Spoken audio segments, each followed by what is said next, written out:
Halo anak-anak, ketemu lagi dengan Pak Bondan di PJJ yang ke-6 ini. Salam Indonesia, salam sejahtera, Assalamualaikum, Om Swastiastu, Namo Buddhaya, salam kebajikan, Indonesia maju. Itu slogan kemerdekaan Indonesia ke-75. Ketemu lagi di PJJ ini dengan tujuan pembelajaran yaitu sebagai berikut.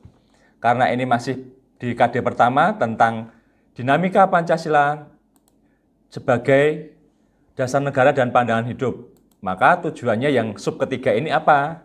Bertujuan para siswa dapat mengidentifikasi perwujudan nilai-nilai Pancasila sesuai perkembangan zaman dalam berbagai kehidupan. Nah, ini membuka secara praktek bahwa ideologi Pancasila itu sebagai ideologi terbuka yang mampu dinamis sesuai dengan perkembangan zaman. Maka kita nanti akan menganalisis apa? Yaitu perwujudannya dalam berbagai bidang. Bidangnya apa aja? Yaitu bidang politik, bidang ekonomi, bidang sosial, dan bidang pertahanan dan keamanan atau HANKAM. Maka untuk akan mengupas setiap bidangnya akan saya presentasikan di presentasi sebagai berikut. Baiklah anak-anak, kita di bidang yang pertama yaitu wujud Pancasila dalam bidang politik dan hukum. Apa bentuk perwujudan atau dinamikanya? Kita akan terbuka di bagian apa? Yang pertama, partisipasi masyarakat atau publik dalam demokrasi Pancasila. Kalau pemilu dulu cuman luber tok. Nah, sekarang sudah ada pemilu yang luber jurdil, artinya pemilihan secara langsung akan lebih jujur dan adil. Itu ya, itu keterbukaan yang berkembang. Yang kedua, peranan lembaga negara yang baik dan berubah seturut perkembangan zaman yaitu apa? Dinamika lembaga baru. Contohnya apa? DPD, MK, dan KY. Itu lembaga-lembaga baru yang muncul setelah reformasi atau amandemen. Hasil amandemen itu perubahan zaman dan itu tercantum dalam beberapa pasal yang mengubahnya.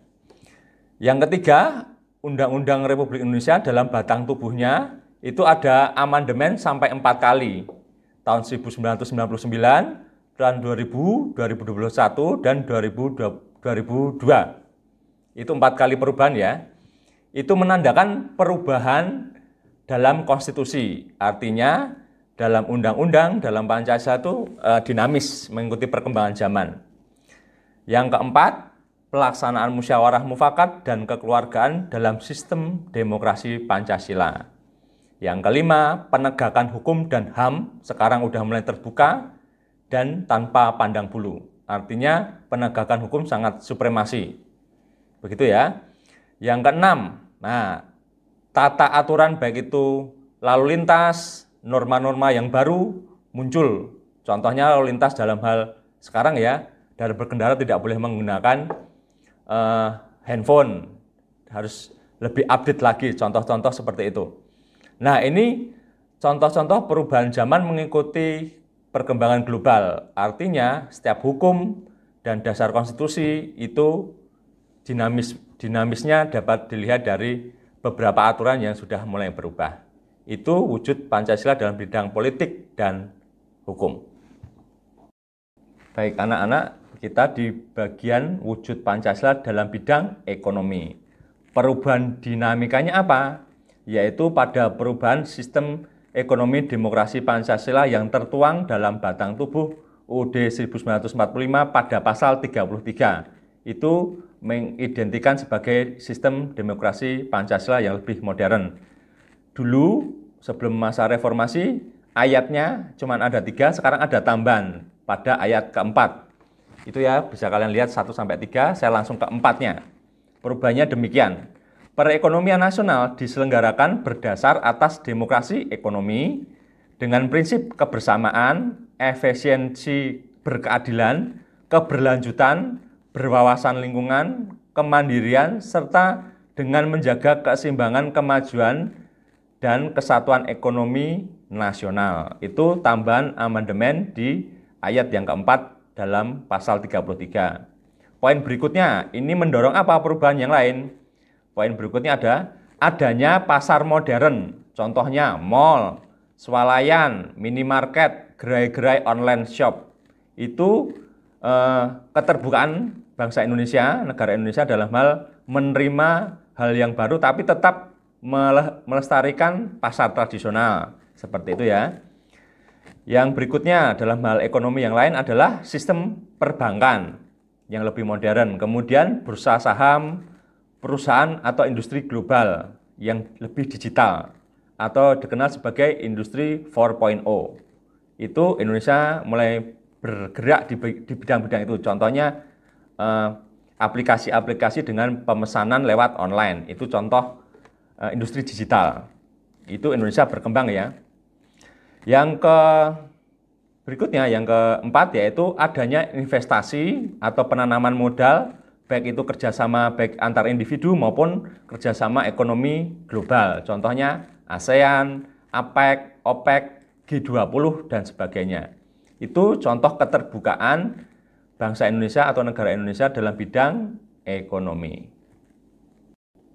Baiklah anak-anak, kita di bagian bidang wujud Pancasila yang ketiga yaitu dinamika wujud Pancasila dalam bidang sosial budaya atau singkatnya Sosbud.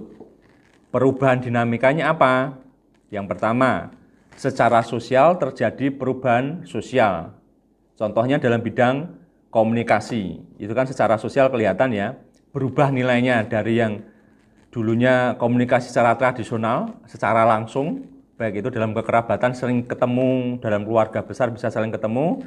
Nah, ini ada perubahan, yaitu dengan komunikasi sosial media. Tantangannya apa? Yaitu Pancasila harus tetap berada dalam hal jalur kesopanan, yaitu nilai luhurnya seperti itu ya, yaitu sikap santun untuk menghindari apa dalam sosial media?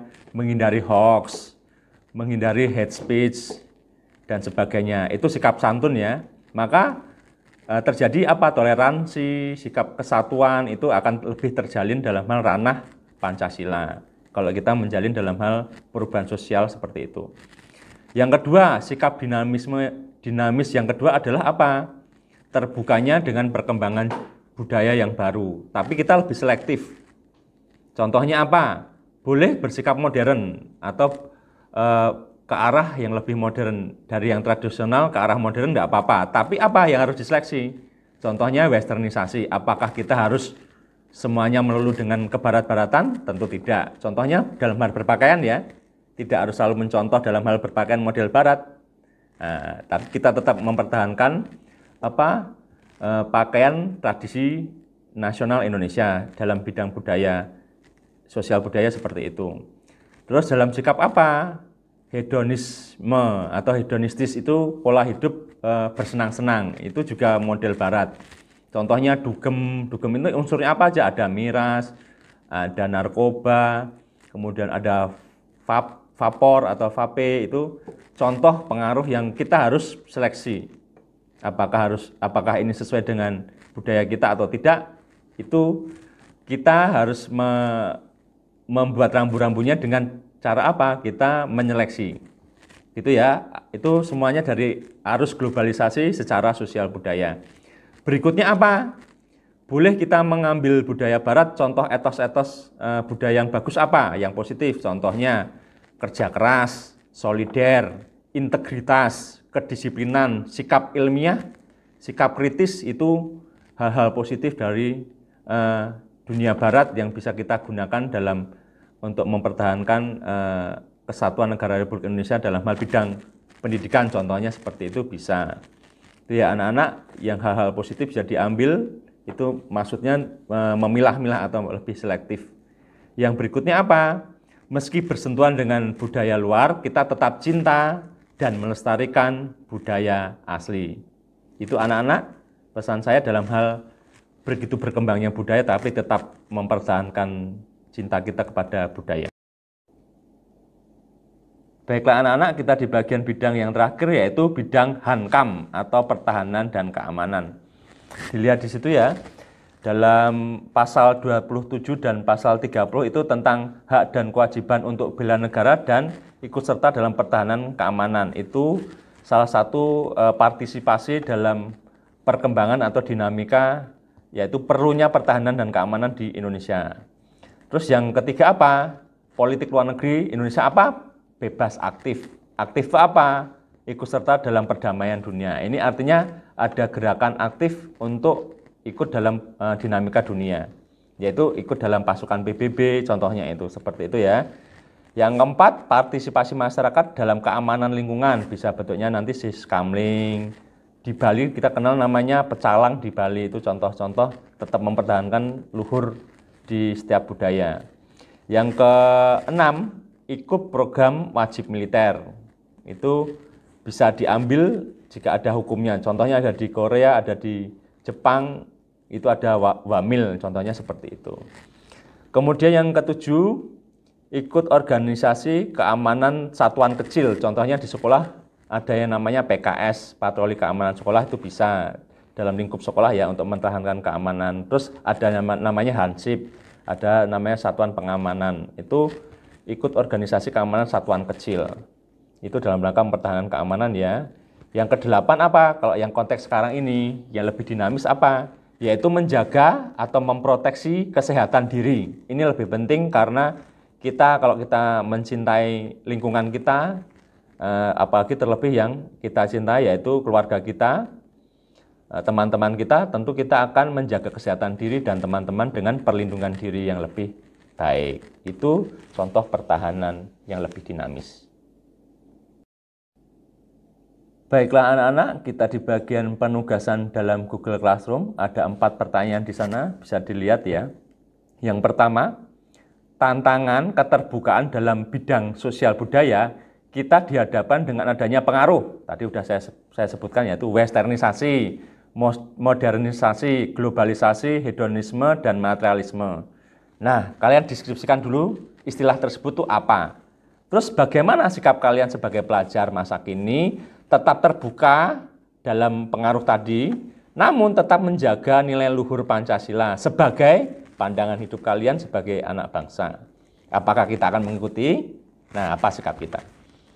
Yang kedua, apa saja upaya yang kamu lakukan sebagai pelajar untuk menerapkan nilai-nilai Pancasila dalam bidang hukum? Tadi dalam konteks lingkungan kecil ada ya, bahkan yang lebih kekinian, baik itu kesehatan dan sebagainya. Sudah saya rinci. Disebutkan 3 saja. Yang ketiga, bagaimana sikap kalian terhadap begitu pesatnya pasar modern. Contoh sebut ya, mall, minimarket, swalayan, bahkan online shop yang bersandingan dengan pasar tradisional. Dalam hal ini, kalian akan ditantang apa? Kita menjaga nilai luhur Pancasila. Ada pasar tradisional di situ, ada pasar modern di situ. Nah, bagaimana sikap kalian terhadap keduanya? Ini tantangan kalian dalam bidang ekonomi. Yang keempat, bagaimana upaya menjaga pertahanan dan keamanan di lingkungan keluarga terdekatmu dan lingkungan sekolahmu masing-masing. Masing-masing lingkungan, 2 contoh saja ya, menjaga pertahanan dan keamanan. Gitu. Pertahanannya bisa berupa fisik, bisa kesehatan. Itu saja. Contoh-contoh penugasannya dalam Google Classroom lebih konkret ya, nanti harapannya.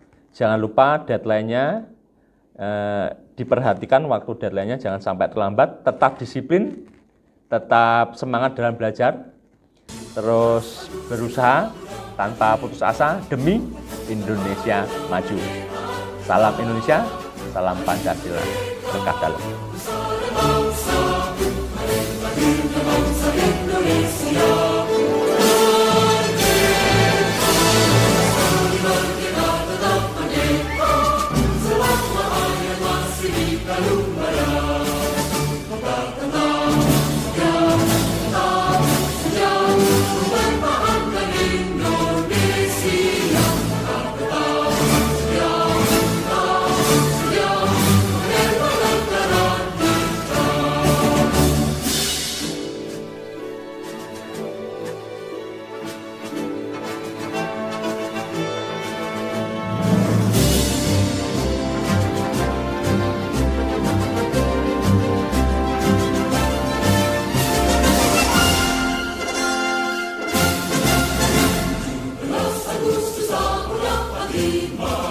Itulah hari